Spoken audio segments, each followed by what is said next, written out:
Thank Sorry, you I missed that at the beginning. That's all right. I should have mentioned it. Over the course of the session, we provided a number of resources, much of which you can find on our, pretty much all of which you can find on our website, actually. The main items that we were providing week to week were 2 e-blasts and also blog posts. We had the Texas Legislative News, which provided a breakdown of, things that were happening at the Capitol, kind of tutorials on some of those procedural issues. We talked about hearings that were coming up and cited all of the disability-related bills that were coming up. We provided a recap of some of the testimony that TCDD had provided and many other items. So those came out every Monday during the session, and we put out at least about 20 updates before and then throughout the session. We also had a TCDD Bill of the Week feature, where each week we provided a deep dive into a single piece of legislation that was moving through the process. And we highlighted 18 bills over the course of the session. And again, you can find all of that on our website if you have any interest. Some of those bills will get mentioned today as we move through our discussion. We also did video updates throughout the legislative session, where, again, we talked about what was going on. We talked about different bills that were moving through the process, talked about procedural issues. These updates, we put out a few updates each week. They're still kind of going on right now, just as things are happening, but they're certainly less regular. You can find those on our Instagram page if you have any interest. Oh no, I don't want to start that. You don't want to hear me. You don't want to hear me talk then too. One of the other things that we did in the lead up to session was we put a template for testimony. So if you are interested in providing testimony in the future, you can always go to the TCDD website and you can find this Testimony Made Easy document, where you basically just plug in. We provide a framework, and then you plug in kind of the main points that you want to make to personalize it. So that is another item that we had available. And as always, you can sign up for alerts at the TCDD website. Many of you are already signed up for these. That's how you learned about this event today. But if you are interested in getting more information, please sign on up. And I do want to mention that nobody at the Capitol can do this work alone. TCDD worked closely with a number of other disability related organizations and on many items, many issues throughout the legislative session. We got input from them. We provided input to them. We met on a regular basis to discuss what was going on at the Capitol, kind of provided a united front on various pieces of legislation as well. So this is just a list of some of the groups that we worked with during the session, and we're always grateful for the partnerships that we have. So thanks to all of them. Enough about TCDD. Let's talk about the Capitol. So really quickly, some text ledge basics. As you know, or as many of you know, there are 2 chambers of the Texas Legislature. There's the Texas Senate, that's comprised of 31 members and presided over by the Lieutenant Governor of Texas. There's also the Texas House, which is comprised of 150 members and presided over by the Speaker of the House. And every bill, in order to get to the governor's desk, has to pass through both chambers of the legislature. Lawmakers meet for 140 days every 2 years. In 2023, the Texas Legislature convened on Tuesday, January 10th, and it finally adjourned on Monday, May 29th. And let's talk about bills. So this recent legislative session saw more bills filed than any previous session. We saw over 8,000 individual bills filed this session, which just for comparison's sake, you can see the last two sessions, the most was 7,300 bills that were filed back in 2019. And then in 2021, there were 6,900 bills that were filed. So there were substantially more bills that were filed this session, but we don't know that filing more bills necessarily means passing more bills. It looks like the number of bills that the governor is going to sign into law is right around the area, like the 1,200, 1,300 bills area that is fairly typical following a session. During the legislative session, there is only one bill that lawmakers are required to pass, and that is the state budget. This session, House Bill 1 is the bill that was moving through the process, and what was finally passed was a bill that uses state, federal, and additional funding, a total of $321.3 billion over the course of the next biennium, and that is a 2-year budget cycle. And so this is just over $18 billion more than the current budget that we had for the years, fiscal years of 2022 and 2023. And it's worth noting that Texas began the session with an anticipated $32.7 billion surplus. There was a lot of money that lawmakers had to work with. So the question leading up to session was, how much of that surplus were they going to spend? Were they going to make investments that we've been talking about for years that we haven't had the funding to do? Were they going to put a lot of it toward property tax relief, which was something that the governor and the lieutenant governor had mentioned in the lead up to the legislative session? So there were a lot of questions with that. And you can see, we did spend some money, but maybe not necessarily what people were anticipating. And I also want to add that in 2025, so there's something called the Economic Stabilization Fund, which is also referred to as the Rainy Day Fund.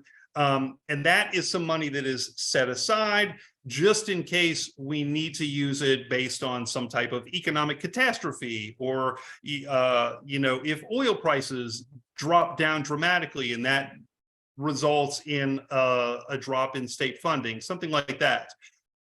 Lawmakers have been kind of putting that money aside for session after session and haven't been spending it. So it has been accumulating over a number of years. And in 2025, it is going to reach its maximum constitutional balance. And at that point, there will be $27.1 billion that are just sitting there for lawmakers to use if they want to, but they haven't really shown any interest in doing so. So in addition to the crazy budget surplus that I mentioned before, there's also this additional pot of money that they had to work with. We're going to talk about some other budget issues over the course of the discussion, but one that I wanted to mention before we start moving on to individual bills is Medicaid waiver interest list reduction. And this is something that, comes up session after session because there are a lot of people in Texas that are waiting for services. And with such a surplus, there was a question, as I mentioned, as to whether lawmakers were really provide funding for a lot more slots for people to get off of those interest lists. And what wound up happening in the final budget wasn't that. The 88th legislature in their final budget approved just 1,831 new waiver slots for the coming biennium. I've broken this down or slide their chart by the different waiver programs. So you can see that, a greater number of people on those interest lists are getting more slots, but it's still just a small number compared to the number of people that are on the interest lists. And So I just want to mention that HHSC indicates that the current unduplicated count on the interest lists that is, broken down because many people are signed up on the interest list for multiple waivers. But if you break it down, there are over 158,000 individual people across the waivers that are signed up for services. And the legislature only provided 1,831. So there are a lot more people that are going to be waiting. And at this point, some of those people could be waiting as many as, 17, 18, maybe even 20 years for those services at the rate we're going. So at this point, I do want to turn it over to Sabrina Gonzalez Saucedo, who is one of our TCDD public policy analysts, and she's going to talk about some other issues. So take it away, Sabrina. Yeah, hello, everyone.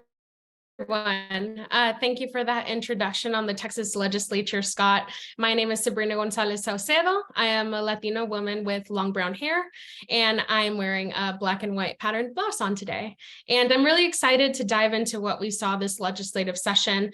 We have a lot of ground to cover. So with that, we're going to kick things right off with the first bill related to terminology. House Bill 446 by Representative Craddock amends current law relating to the terminology used in statute. It removes outdated terms to refer to intellectual disability, and it brings it in alignment with current medical and societal standards.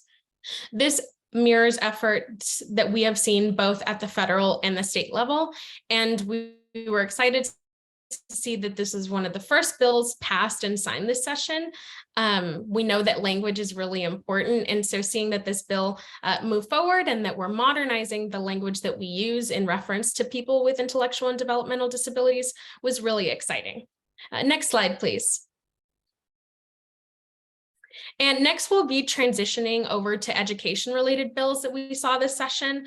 On the following slides, you'll be able to see either a little green check mark or a little red X next to each bill that we talk about today.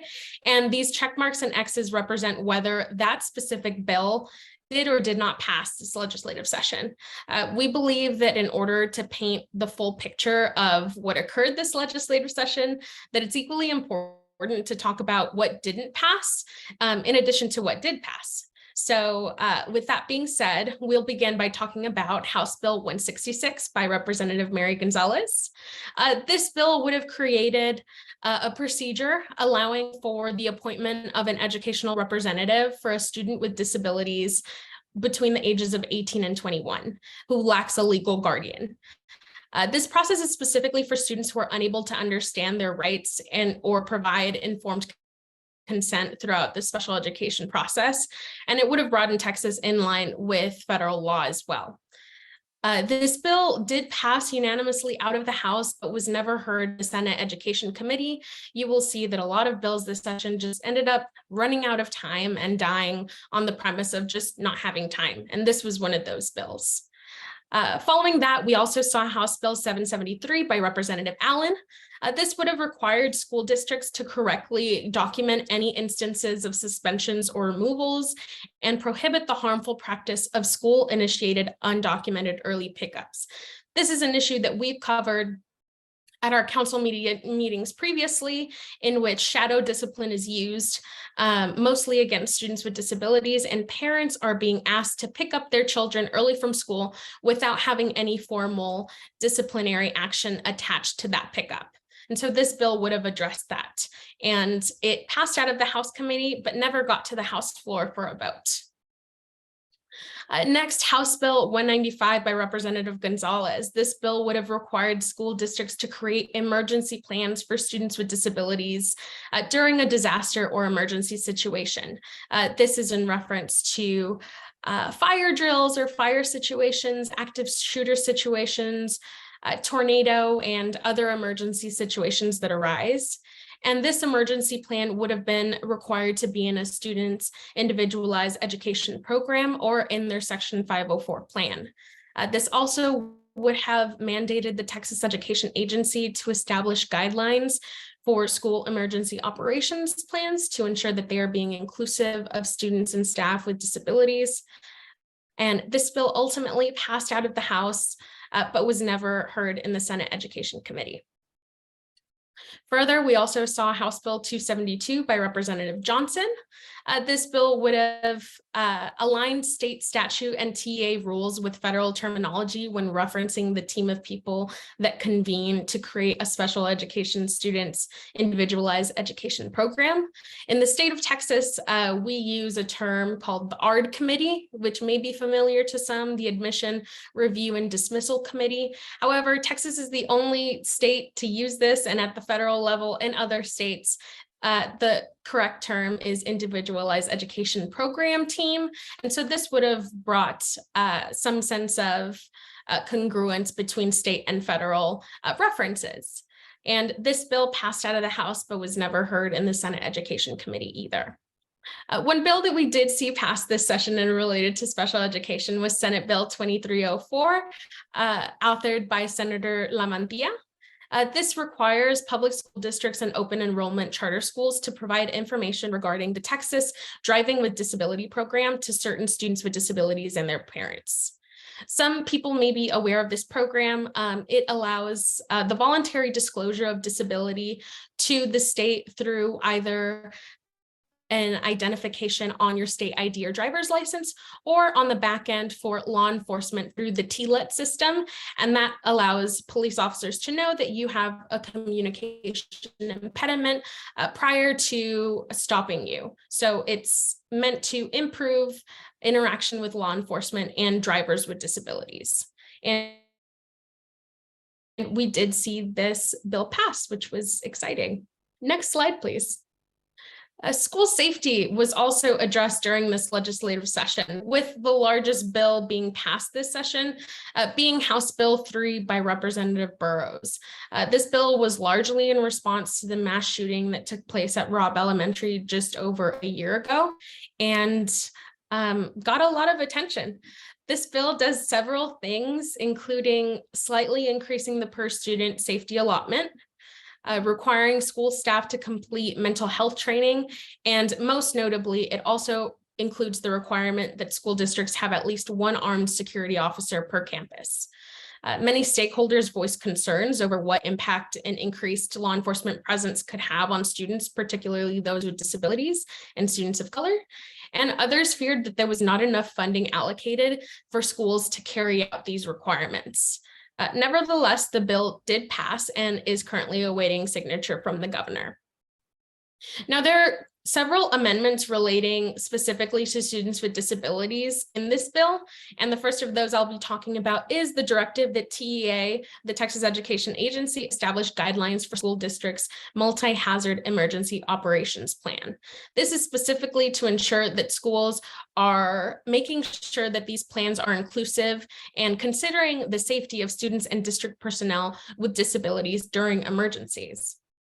Secondly, the bill authorizes educational service centers to provide students enrolled in their districts with positive behavior intervention and supports. These are specific techniques that can be used so that school districts may try to mitigate or prevent harmful, future threatening, violent behavior. The bill also allows school districts to use funds in the school safety allotment to buy cameras in special education classrooms. The Texas Education Code, section 29.022, allows for cameras to be placed in certain special education classrooms at the directive of parents. However, school districts were reporting that buying the equipment to carry out this provision was proving to be an issue. And so the amendment in this bill should free up some funds for districts to use this pot of money in the school safety allotment for this purpose specifically. And finally, the bill requires facilities to be audited for safety at least once every 5 years. In this review, schools must ensure that they are abiding by the Texas Elimination of Architectural Barriers Act. This is a state law that is meant to ensure that buildings and facilities are accessible and functional for people with disabilities. And so this is something that's going to be audited every 5 years. And the inclusion of these particular amendments that I just mentioned will impact students and school personnel with disabilities directly, and we believe will address some of the concerns over school safety related to students with disabilities. Next slide, please. Now we're going to be moving on to the topic of discipline and restraint. Senate Bill 133 by Senator West, also informally known as the No Kids in Cuffs bill, is a bill that prohibits peace officers and school security personnel from restraining, using chemical irritant spray, or tasing students enrolled in 5th grade or below. There is an exception in this bill, and that is that these techniques can be used if there is a risk, the student poses a risk of harm to themselves or another person. Now, a previous version of this bill went a little further and also prohibited school district employees from using prone and supine restraints. These are specific techniques that are particularly dangerous and have led to instances of death. However, this language was removed in conference committee, and we do expect for it to also come again next session. This bill ultimately did end up passing. And the next bill that we'll be talking about is House Bill 516 and House Bill 2126 by Representative Wu and Representative Goodwin, respectively. Both of these bills dealt with discipline reporting and trying to increase transparency in relation to this. It would have required school districts to report discipline and restraint data to the Texas Education Agency through the Public Education Information Management System, also known as PEIMS. House Bill 2126 by Representative Goodwin also had various components relating to corporal punishment, which included language to make sure that parents of students have information regarding each school district's policies related to corporal punishment, and informing parents that they do have a right to opt out of their corporal punishment practices. Ultimately, both of these bills died on calendars and just ran out of time in this process. The last bill related to discipline and restraint is House Bill 4449 by Representative Reynolds. And this would have established a task force to study disciplinary practices and policies in public schools. This included studying practices such as restraint, corporal punishment, suspensions, and other measures. And this bill was actually voted down on the House floor on a vote from 67 to 71. Next slide, please. Moving on from school discipline and restraint, we're going to be talking about school vouchers. So school vouchers or educational savings account proposals were a huge priority for Republican state leaders this legislative session. Many disability and public education advocates oppose these proposals on the premise that public tax dollars should not go to private schools, among a myriad of other concerns that folks had. As you can see, there were many different proposals and many different bills that had different amendments or ways of going about it, but they all dealt with private school vouchers. For students with disabilities, there were specific concerns in relation to school vouchers, particularly being that voucher program participants and their families would lose access to federal and state protections under the Individuals with Disabilities Education Act and other pieces of legislation. This means that a student's entitlement to evaluations, individualized education programs, yearly ARD meetings, and the right to be educated in the least restrictive environment and much more are lost for voucher users. Further, concerns exist regarding the lack of student and academic outcome accountability in the private sector when compared to the requirements that public schools have. Ultimately, none of these vouchers proposals this session made it to the governor's desk. However, with voucher proposals dying, so did other vital education proposals. House Bill 3781, House Bill 1474, and House Bill Senate Bill 1474 were all education bills that included recommendations from the Special Education Funding Advisory Commission. This commission convened during the interim, and this committee did some really incredible work. And in their final report, they had a lot of different recommendations for some important reforms for special education funding, with the most critical being updating the special education funding formula model to adequately fund a student with a disability's education based on their need and not simply their educational placement as the current funding formula does. Because vouchers were attached to these proposals, these bills ultimately did not pass and left the recommendations from the Special Education Funding Commission ultimately unadopted. There's still an interest in adopting school vouchers in some form or fashion by Republican state leaders, and many anticipate that the governor will call a special session on this issue in particular. Just this week, House Speaker Dade Phelan created the Select Committee on Educational Opportunity and Enrichment in anticipation of a special session being called in the near future. And you can most definitely bet that TCDD is going to be following and providing comment on any future proposals related to school vouchers, just as we did during the regular session. And you can stay up to date with any of these updates through our social media and our email list. Next slide, please.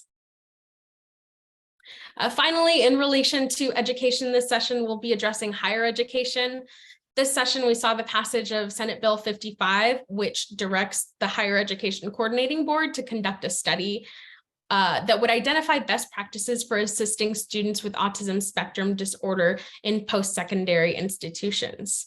Now, this study and report is going to give a greater picture for the number of students in higher education with autism, and also identify what best practices support these students to attend and graduate from a post-secondary program.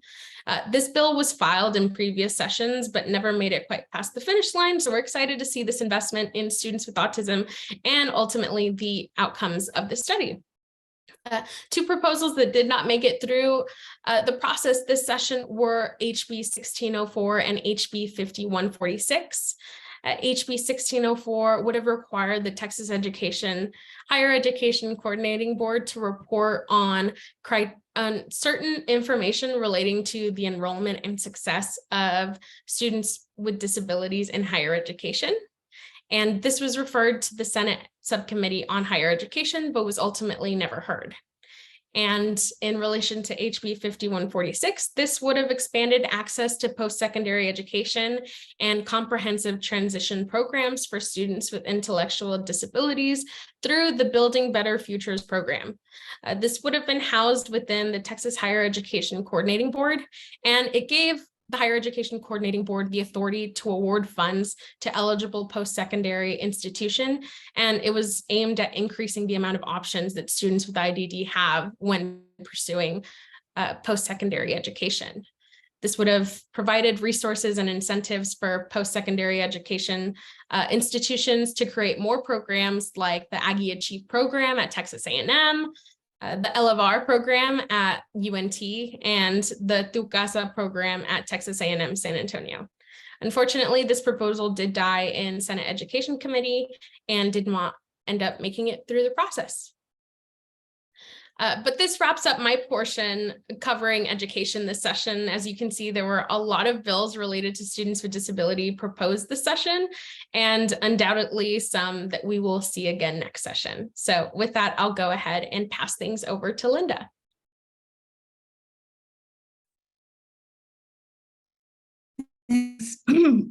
Thanks, Sabrina. Appreciate it. I'm Linda Logan. I'm a white woman with chin length platinum, or if you prefer, gray hair. Let's see, the first thing that I'm going to be discussing today. Linda, do you want to turn on your camera? Not really, but okay. All right. Okay, there we go. Thank you. Oh, I thought it was being controlled from afar. Okay, let's see, what are we on? My first thing is what, Scott? Commitment orders. Yeah, okay, good.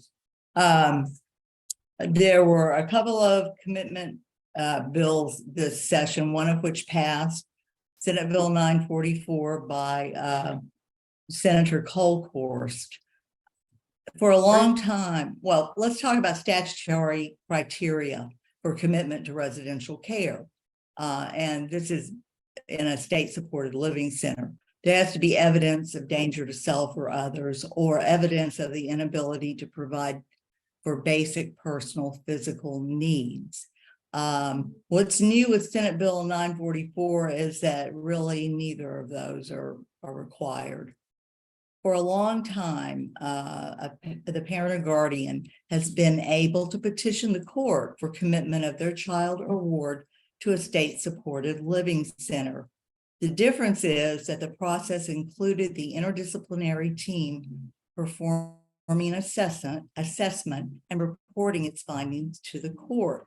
With Senate Bill 944, that is no longer required. It's up to the court to determine, without the benefit of an IDT expert recommendation, whether the proposed resident meets the criteria. Some advocates suggest that this lack of due process violates the constitutional rights of the person committed. With no periodic objective review by the court required, a committed person, even a child, could spend an entire lifetime at a residential care facility with no review, no recourse, no remedy, based solely on a petition filed by their parent or guardian. There's another commitment bill that did not pass. And that one is by House Bill 726 by Representative Rose. And it changes the commitment criteria related to deterioration. The proposed patient's inability to provide for their basic needs is what I guess the changes to, but that didn't pass. So I think we're ready to move to the next slide, please. Emergency detention. There were a lot of bills on emergency detention.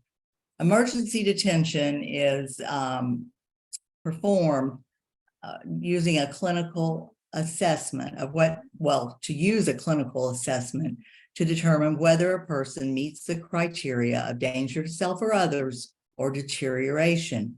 The purpose of emergency detention is not to provide treatment, but if treatment is indicated through the emergency detention assessment, then the next step is to seek an order of protective custody. That's the basics. There are several bills this session which did not pass that wanted to change things up. So the question when you're listening to this is who's going to benefit from this change? One change would be extending the length of emergency detention from 48 to 72 hours when the actual assessment has to be performed in the first 12 hours. So what is that extra day for? Detaining people who had voluntarily sought services. In other words, a person shows up voluntarily to get services and they could be subject to an emergency detention, and excluding emergency rooms from receiving people who are there for emergency detention and assessment. And the question there is, well, where are they supposed to go if they can't go to the emergency room? Another bill allowing multiple consecutive emergency detentions. So meaning you could just roll them, get one, get another, and just keep this patient there for a long time on emergency detentions.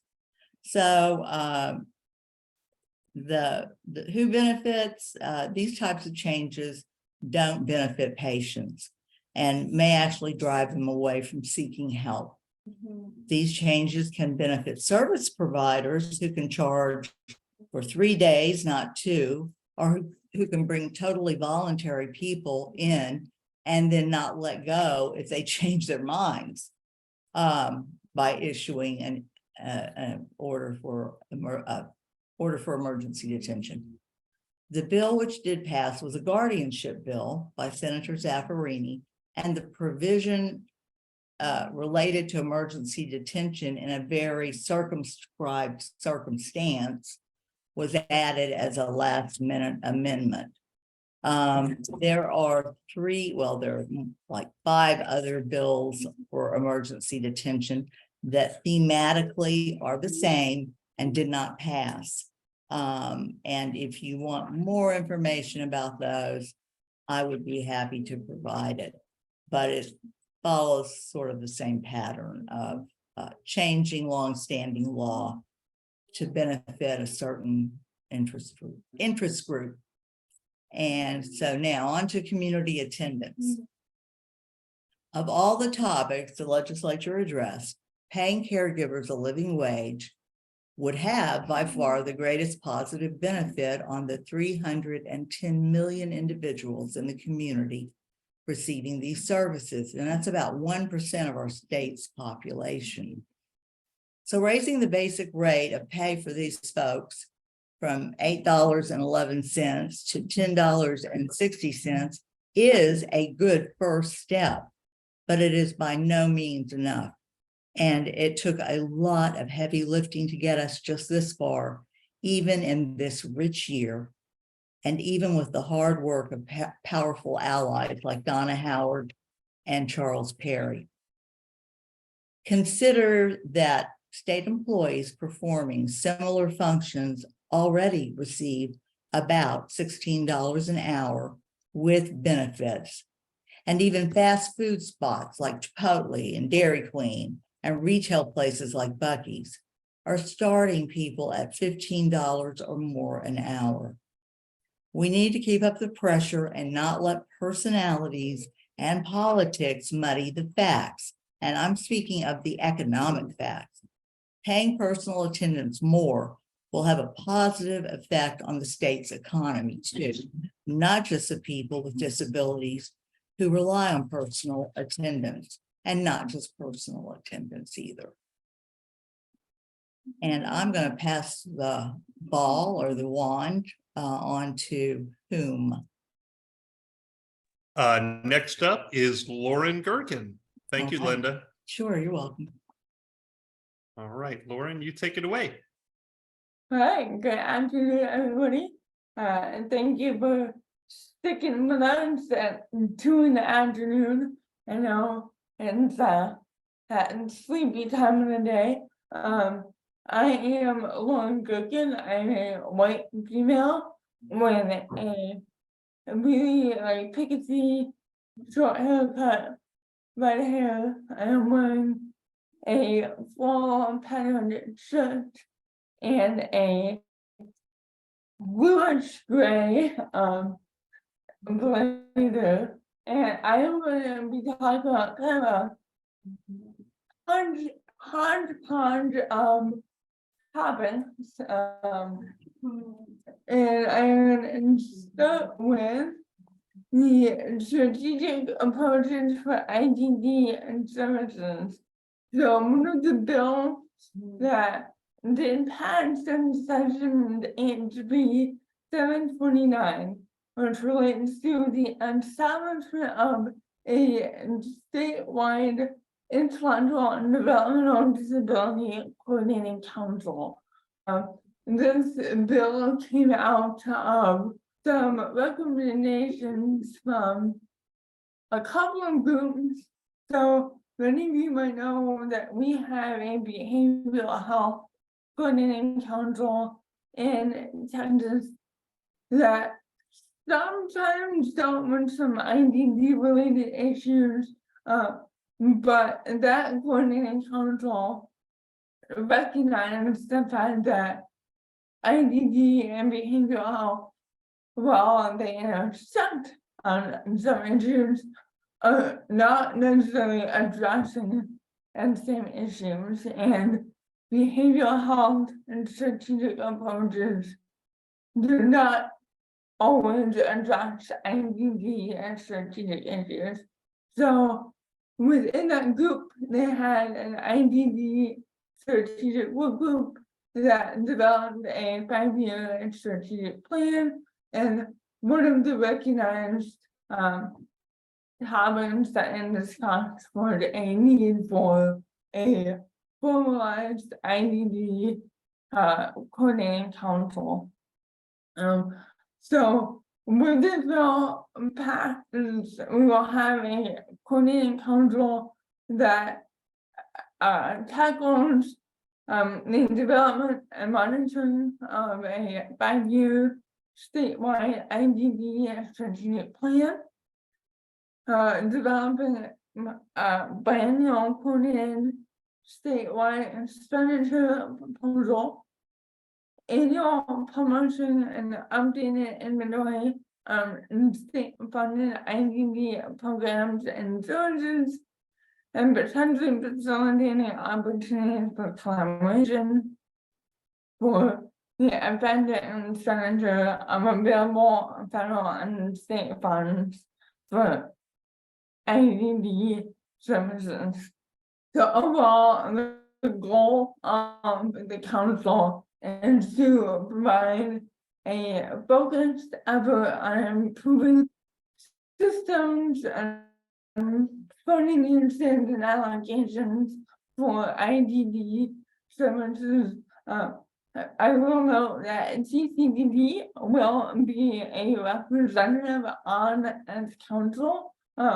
There's a laundry list of great organizations that will be representing different groups and different perspectives to try and ensure that everyone with IDD in Texas is represented and discussed in the strategic plan.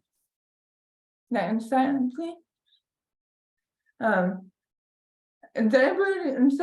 So we have been monitoring a bill HB 300, which tackled a tax exemption for certain family care products.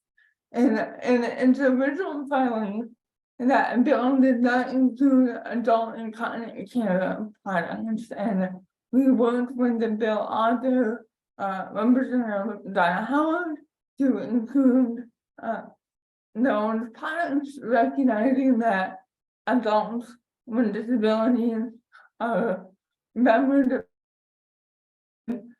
surprisingly deserve needs and care, and within the navigation of the legislative system, they Representative Howard and Senator Huffman had talks, and that was kind of picked up by Senator Huffman's bill, Senate Bill 379, which tackled the same topic, but also addresses things like Braille and visual support care.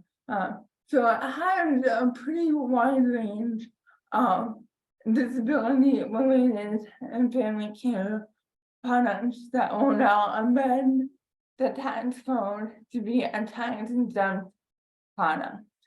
So they'll be a little bit more affordable for the families who need them.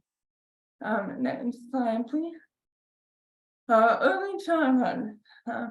We saw a win by the advocates in HB1, which the base budget in HB1 includes a approximately $58 million increase for early childhood intervention services.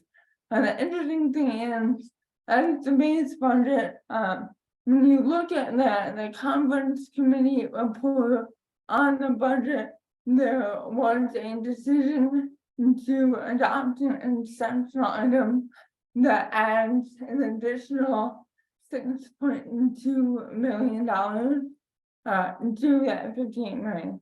So we've seen a pretty significant increase to early childhood intervention services, which hopefully will support appropriate per child funding allocations, support some pretty significant retention issues and ECI and service staffing, and really support good access for those babies and toddlers with developmental delays and disability. We also had HB 211 by Representative Megan Zala, which would have amended the human resources code to address some discriminatory practices that can go on within general daycare settings, making sure that it is in the code saying that you cannot discriminate against a child with a disability or deny and serving a child with a disability based solely on that diagnosis. The original bill also had some components related to training and staff development. There was a lot of work that went into that bill to make some amendments to address provider concerns that would add an unnecessary burden onto the providers and their staff. The bill did not pass the session. However, it moved further along in the process than it ever has before. It did make it over to the Senate session, but it was just one of the many bills that ran out of time. Next slide, please. Employment. We saw a couple of things related to employment that is what we've seen in the past. But the first one that I'll talk about is HB 1113 by Representative Terry Mirza, which addresses entrepreneurship for people with disabilities and discusses the establishment of a low-interest loan program for entrepreneurs with disabilities. It would have allowed people to access a low-interest loan program to help kick off a business and support some purchases related to owning and starting a business. Again, there was quite a bit of work that went into making sure the policy changes fit what PwC, the Texas Workforce Commission, could do. They were the cited agency to oversee the implementation of this bill. So conversation went into, should it be a loan program or should it be a grant program? TWC is more equipped to offer grants, and they do that already for certain groups, and the last equipped would be to implement a loan program, which they have not done before. That bill was kind of pulled to put a little bit more work into it, that is something that they're interested in looking at in the interim to actually see, okay, where are the gaps, what do people actually need, and who would want how, right?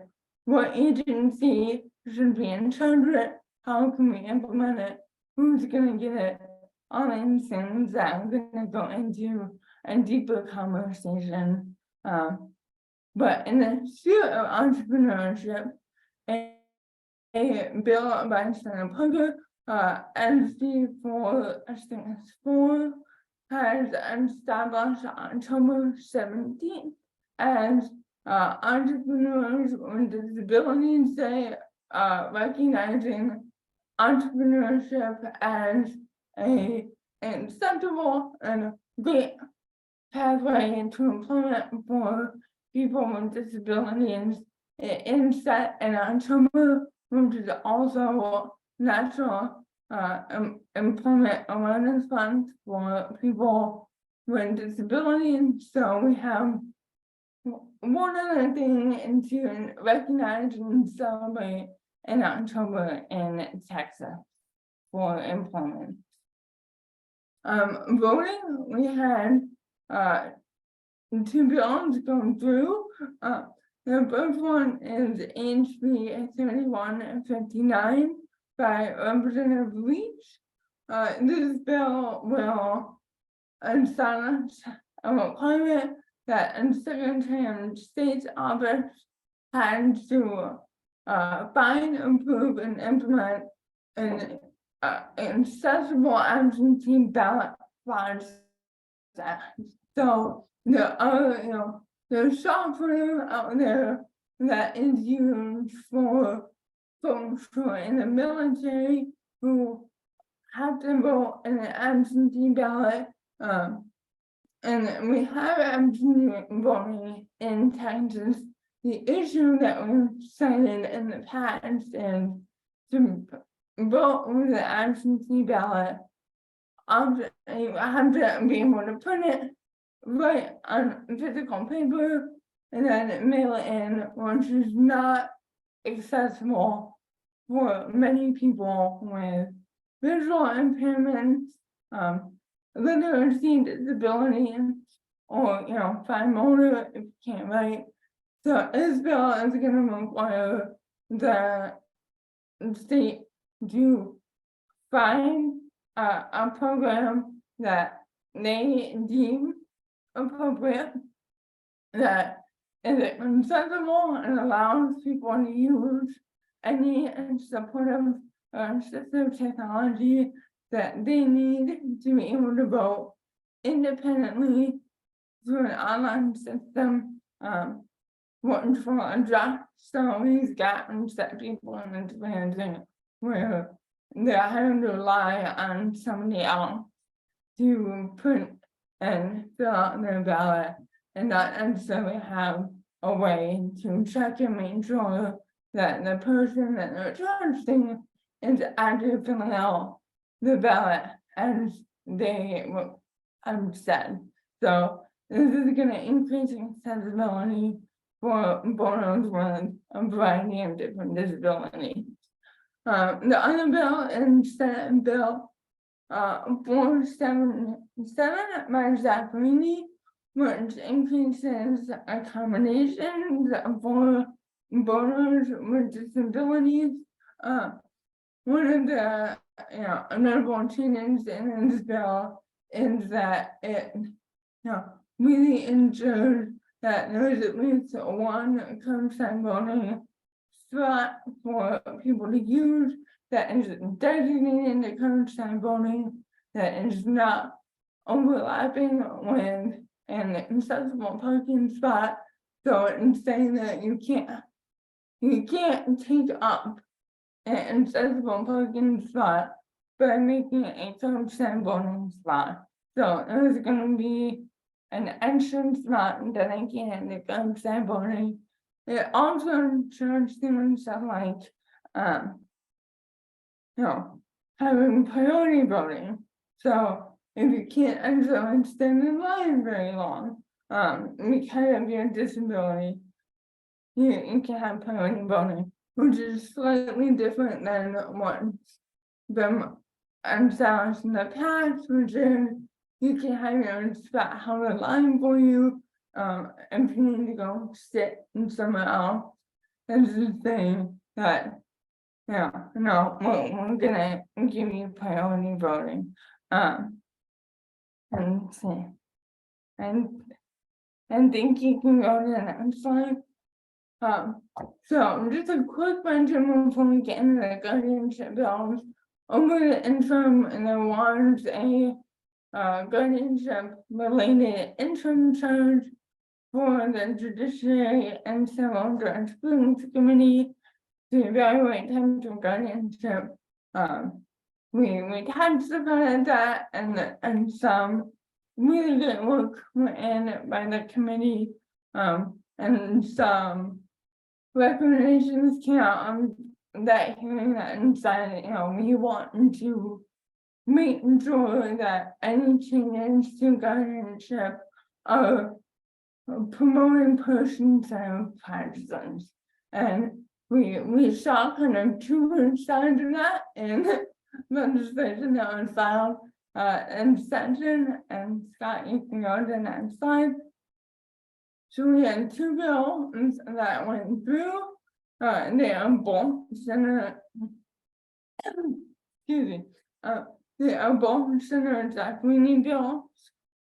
The first one is SB 1606, which relates to guardianship evidence and provider qualifications and requirements. This bill came out of recommendations by, this is going to be a long name, the Guardianship Committee, the Governor's Committee on People with Disabilities Guardianship Work Group made recommendations, and one of them was that if you are somebody who's determining the capacity of an individual with intellectual disabilities for guardianship, you must be a provider with experience with IDD.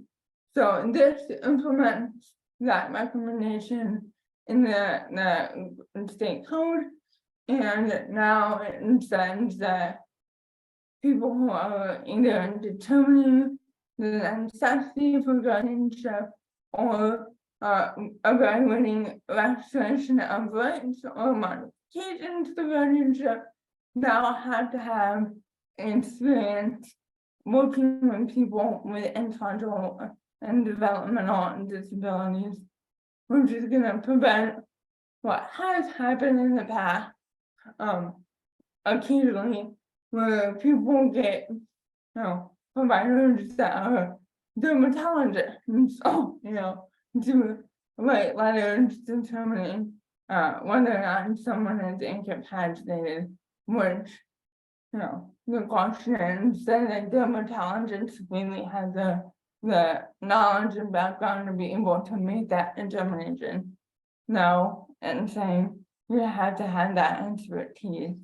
And Senate Bill 1624 is another bill that is related to guardianships and services.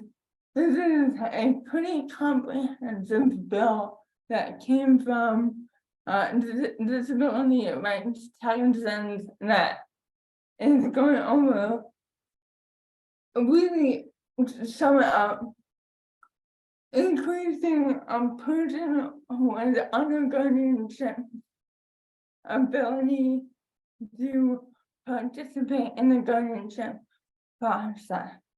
So making it that people in guardianship are really able to hire their own attorney and making sure that that attorney is working for them as an individual and not just in their best interest.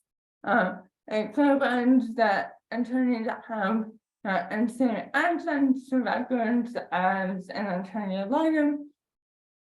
And for those who don't know, an attorney ad litem and someone who is given a signed employing person with a disability on behalf of the court.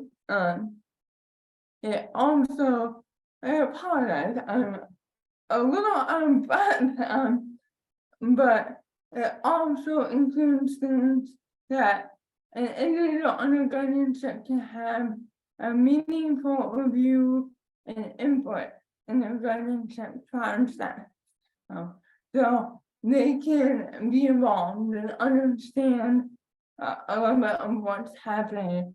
One of the state requirements in the bill is that during annual review, people communicated with in the communication style that best works for them.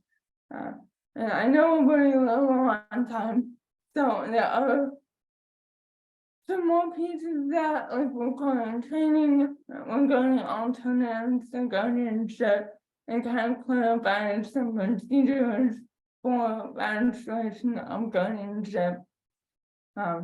If you have any more questions about that bill in particular, you're welcome to email us and we can chat about it. One of the bills that did not pass was a refile from last session that would establish essentially another type of guardianship, which would be an independent guardianship that would allow caregiver parents to automatically become a person's guardian, and it really removes some of the due process pieces to guardianship. It's chaos of concern relating to the expenses and burdens that parents can face when they're looking at guardianship.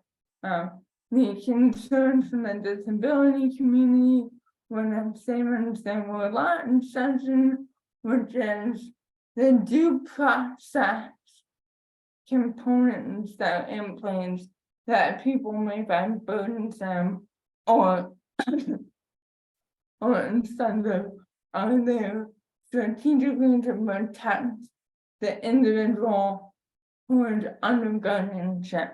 So we can do that the annual review is annual and that there is reporting to the court.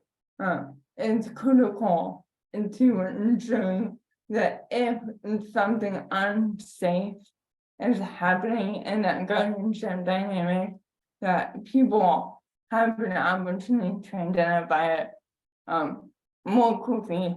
And the bill would have first things from annual review up to every 5 years, which would have left room for some risky things that can go on in a guardianship. Next slide, please. All right, and I am going to turn it over to Scott. All right, I am back. Thank you very much, Lauren and Sabrina and Linda. So I'm going to quickly go over a few more bills before we talk about kind of post-session and then before we move into the Q&A portion. So if you have any questions, feel free to put them into the chat or into the Q&A functions right now, and we'll get those built up so that we can quickly answer them at the end. But I want to hit a few more topics. So let's talk quickly about healthcare. One of the bills that did pass this session was House Bill 109 by Representative Julie Johnson, and this relates to health benefit coverage for hearing aids. Essentially, there was a loophole where insurance providers were required to provide benefit coverage for hearing aids, but for many people, the hearing aid that you use is very specific based on the fit of the hearing aid or the way that it sounds or any number of variables. So there was an issue where people were trying to purchase hearing aids that were the best fit for them, but they were more expensive than what the benefit allowed for their plan. So insurers were rejecting those claims, even if the individuals were willing to pay the additional amount on top of what the benefit coverage did provide. So this bill just eliminated that loophole. It allows people to, it requires insurers to approve those claims as long as someone else, the individual or some other entity, is paying the difference between what the benefit allows and what the actual cost of the item is. Couple of other bills. There was a bill that had moved through that did not pass relating to the licensing and regulation of music therapists. Again, that did not pass. There was a bill that by Representative Stephanie Click that would have expanded the Texas Compassionate Use Program, the TCUP, which has been expanded in previous sessions. And this bill would have allowed, it would have done a few things, but one of the things that it would have allowed is for the commissioner of the Department of State Health Services to make a determination as to whether a new condition should apply to the TCUP program. So right now it covers cancer, it covers epilepsy, it covers PTSD and other various conditions. But each session, lawmakers come back with a new bill to try and expand it to more conditions. And this would have just taken lawmakers out of that process and just left it to the Department of State Health Services to make that determination so they could do it in a more expedited fashion. That bill did not pass this session, but I'm sure that we'll see it again next session. We'll see. Let's move to the next slide. Long-term care, really quickly. Representative Sinfronia Thompson had a bill that did pass, which increases the personal needs allowance for residents of long-term care facilities from the current $60 a month to $75 a month.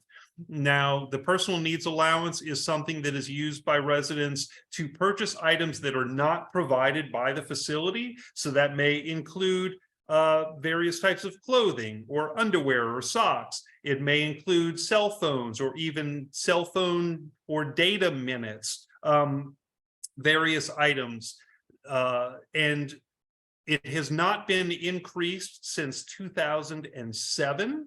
And Representative Thompson's bill initially would have increased it to $85 a month, but over the course of the process, that was lowered to what finally passed, the $75 a month. So it is an increase. It's not maybe as much as what individuals were hoping for, but it's something, I guess.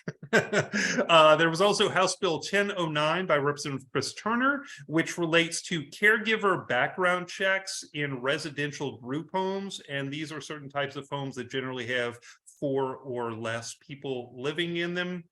And this is also something that kind of cleared up a loophole whereby facilities were not necessarily able to keep people, they weren't necessarily having access to the full criminal backgrounds of individuals who were applying to work in these homes. They were also having, there were difficulties where people with criminal backgrounds or backgrounds of, conducting abuse or neglect against individuals in other group homes were then being hired by new group homes. So this kind of helps keep people from working in situations arise. And that did pass into law, or it wound up on the governor's desk. Quickly, accessible parking. There was a bill by Senator Drew Springer that passed that cleared up another loophole. This one related to unauthorized parking in an accessible parking spot. So in recent years, the standards for accessible parking spaces have been updated in the state of Texas. But the issue is that not every accessible parking spot in the state has been updated to meet those standards, and enforcement was only taking place on new spots that were made to that are already in meeting those standards. So this makes it so that enforcement can be conducted on people who are parking without authorization in an accessible spot, as long as that spot is clearly identified to be an accessible parking space, whether it meets the new standards or whether it falls under the old standards. It doesn't matter. We can still enforce it to help prevent people from taking those spaces when they're not supposed to.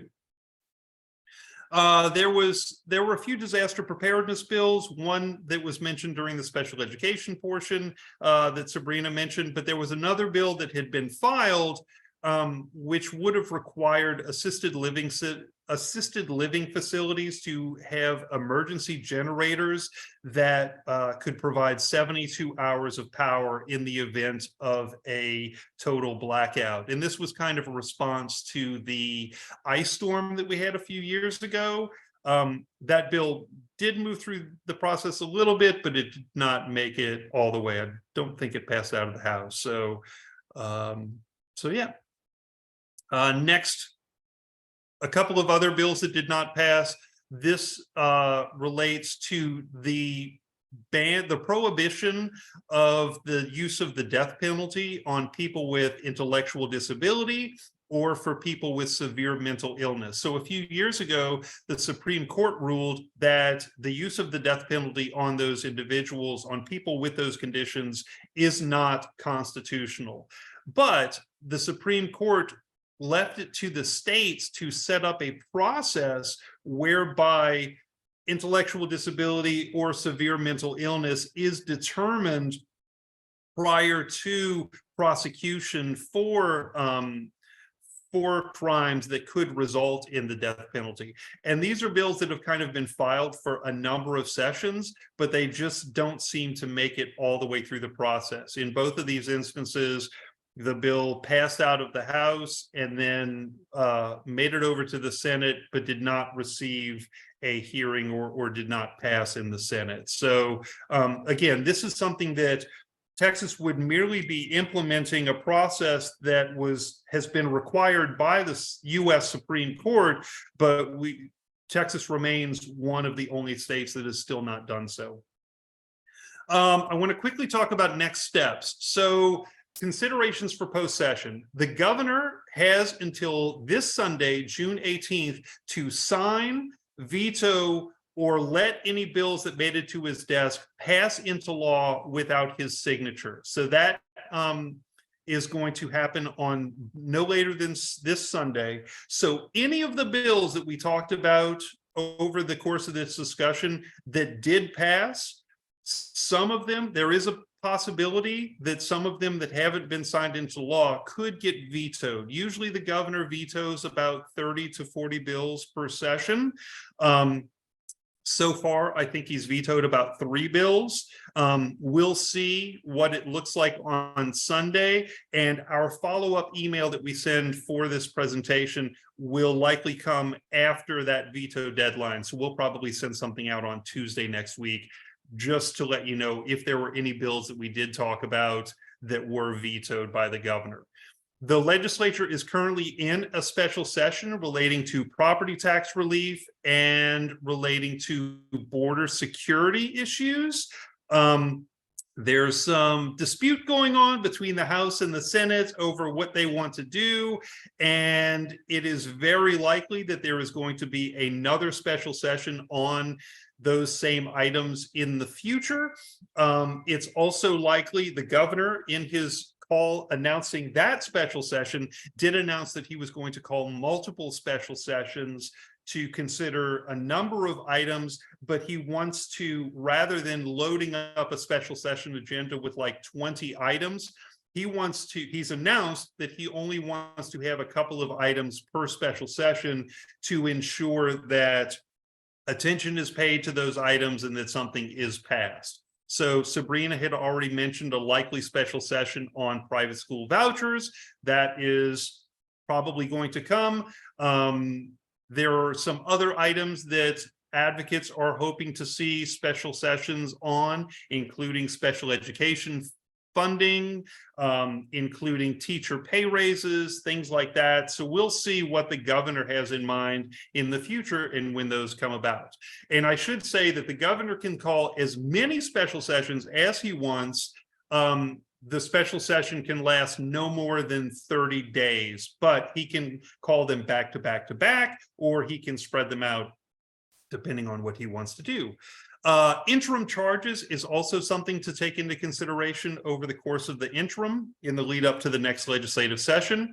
The House and the Senate, or the Speaker of the House and the Lieutenant Governor, both field recommendations for interim charges from lawmakers, from the public, from advocates, asking them what they would like to consider in the lead up to the next session. So those usually take place, or those are usually submitted, around September, possibly October, and then a list of interim charges is announced by the lieutenant governor and by the speaker, generally near the end of the year, or sometimes even at the beginning of the year. So we'll be paying attention to those. If you have any suggestions for interim charges, you should feel free to reach out to your lawmakers, reach out to the speaker, the lieutenant governor, and offer those suggestions, or you can just pass your suggestions along to us, and we can determine if it's something that aligns with some of the things that we're submitting as recommendations. Something to also keep in mind now that session has concluded is the continuing education of lawmakers and staff. One of the issues that we noticed this session was that, and this happens every session really, but it seemed to be really pronounced this session, was that there was a lot of new staff in the building, and sometimes you would have meetings with them, and it seemed as though the information that you provided to those staff members didn't necessarily make it to the lawmakers themselves. Or sometimes the lawmaker had additional questions, so they would reach out to advocates to try and get the answers to those questions. So it's very important that that we and that you all maintain communications with your elected representatives, because you're the experts on all of these disability related issues. Many of those lawmakers, many of their staff members don't really have much experience. They don't have much knowledge related to these issues. So it's always helpful to reach out to them and provide them information on your day-to-day lives and what is important to you and what you would like to see in the upcoming session. And keep in mind, we talked a lot about bills that did not pass this legislative session. It usually takes multiple sessions to pass a bill. So whether a bill is good or bad, if it didn't pass this most recent session, you are likely to see it come up in the next legislative session in one form or another. So just because something didn't make it through this time doesn't mean that we won't see it again in another year and a half. So if it's something that you liked, you should let lawmakers know that you liked this bill, it didn't pass, you'd like to see it again. If it's something that you didn't like, you should do the same. Let lawmakers know that. And keeping in mind, that's something, to keep in mind with the November 2024 elections that are going to be coming up. Individuals are just now starting to file for re-election, or they're starting to file, they're starting to announce, at least. They can't file for a while, but they're starting to announce that they are running for House and Senate seats. So if you find a candidate in your area, if you have someone, if your elected representative is running for re-election, you should reach out to them and say, hey, as you are considering running for election, these are the items that are important to me. So I hope that you will address them. I hope that you'll talk about them on the campaign trail or whatever. And the elections also provide numerous opportunities to meet with people, because they may be having rallies, they may be having neighborhood meetings, they may be having various events where you can show up and you can talk to those individuals. I'll mention that the next regular session convenes on January 14th of 2025, and it is never too early to start meeting with your lawmakers in anticipation of the next legislative session. So mark that date, keep it in mind. And then lastly, I'll say that you can also apply to be a TCDD council member. We meet on the council meets on a quarterly basis. We provide input, we hear from people across the state, and then try and devote that to, or take that input and then kind of use it to put toward the items that we're working on. TCDD provides grant funding for a number of innovative projects throughout the state that impact people with developmental disabilities. So if you're a council member, you can have a hand in what type of projects we want to fund. You can have a hand in determining what our public policy priorities should be. You can have a hand in communicating with people across the state about developmental disabilities. So if you have any questions about becoming a TCDD council member, go to our website. You can reach out to me. You can reach out to any member of the staff to get more information. Ultimately, it is the governor who makes the appointment, but we can talk to you about the process and tell you more about what the responsibilities are. I will leave it at that and open it up for Q&A. As I mentioned, I will send out this presentation early next week, just so you can have it. And Corin, do we have any questions? Hi, we do have one question, but it looks like Lauren is working on a response right now, but I will just add that the question is about the waiver program, specifically HCS and class, and they're asking about openings. If somebody drops off the interest list, how does the numbers game work with Medicaid waiver interest lists? And so, like I said, Lauren's typing an answer, so we'll get that there, but I don't know if you want to add something in as well. That's the only Lauren, question we have. Okay, if anybody has questions, get them in there. Lauren, do you want to answer that live? Yeah, I don't want to start typing it, but Lord knows I'm slow typer. So the Health and Human Services Commission is the one that monitors the interest list movement and process. They do report on those numbers, and I can look at getting that input and share it with you in the follow-up email, and that is something y'all are interested in. Yeah, and to answer, but yeah, and so when a person withdraws their name from the interest list, the line kind of moves up. So imagine if you're waiting in line to get into a store and somebody leaves the line and goes home. Everybody moves up in that line, and the person who's behind that person is now the next in line. The interest list is a first come, first served list. I hope that answers your question, and Scott, if I left anything off, please feel free to fill in. No, I think that's good. Thank you, Lauren. I'm going to move. There was someone who asked, what were the advocacy lessons learned after reflecting on this past session? I talked a bit about the need for continuing education of lawmakers and their staff. I do want to mention that it's always really important each session for us to try and find new disability champions.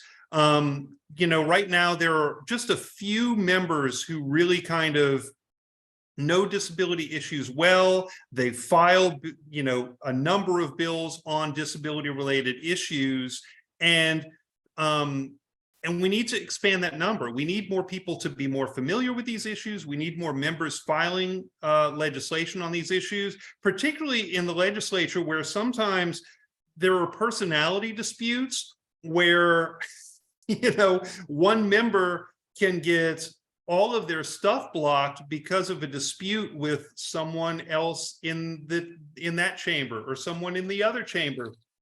So where if all of their bills are being held up and if all of their bills are related to disability issues, then we're kind of left with nothing based on something not related to the benefits of the legislation itself. So that's something that I think we really need to do. The other challenge that we really faced this session, frankly, was the Texas Senate, and that so many bills passed out of the House that we were paying attention to, and they would pass out of the House with unanimous support. They would pass out of the House after having, passed multiple sessions before and never having a problem. But then they get over to the Senate and they just don't get a hearing, or they get a hearing, but they don't get passed out of committee, or whatever. So that was really problematic for us this session. I mentioned our bills of the week, and earlier the feature that we did where we highlighted bills, and so many of the bills of the week that we focused on, the same thing happened to them. They made it out of the House and then they didn't go anywhere in the Senate. So that was really disappointing for us. And that's something that I think we really need to focus on in the interim, is talking to the Senate, talking to the Lieutenant Governor's office, and kind of trying to work through that blockade. I don't know, Sabrina, I saw you nodding your head. Is there anything you would add to that? I think you hit the nail right on the head. I think that those are the things that I would have also mentioned, particularly that issue of coming against roadblocks in the Senate was something that was really prevalent on the education side of things, and finding new disability champions and folks that really understand these issues, particularly in the Senate, I think is of critical importance during the interim and getting ready for next session. And we are already 2 minutes over. So if there's any like one last question maybe that we could do, but I will say that we did see some movement on disability issues this time, just in terms of the how early some of these bills were being heard. We were in the very first hearings that were held by committees. We were seeing, you know, some of these disability related bills, like the capital punishment bills, like the IDD terminology bill. The IDD terminology bill that passed into law was actually the very first bill that was heard by the full House on the floor, and then passed over very quickly to the Senate, and made it to the governor's desk very quickly. So that was really good to see, and we hope to build on that in the future. Corin, any last questions that we want to answer before we jump off? We had a question asking about a handout list of House bills that passed but then died in the Senate, so that they would have they could have something to reference when they talk to their legislators. I will try and provide that in the follow-up email. As I mentioned, there was our bill of the week. We had a recap email that we sent out that kind of had a bunch of those bills listed on there, but I'll try and provide more. With that, I think we need to wrap up. It is 2:33. So I want to thank everyone for joining us today. I want to thank all of our TCDD policy analysts, and Corin for helping out with the discussion, and our captioner. Again, we will send a follow-up email with our presentation with some additional information, including some information on how to become a TCDD council member, what you need to know about that. And that will come out early next week after the veto deadline, so we can also provide that information. Thank you very much, and everybody have a good day, and we hope to see you around the Capitol in the future.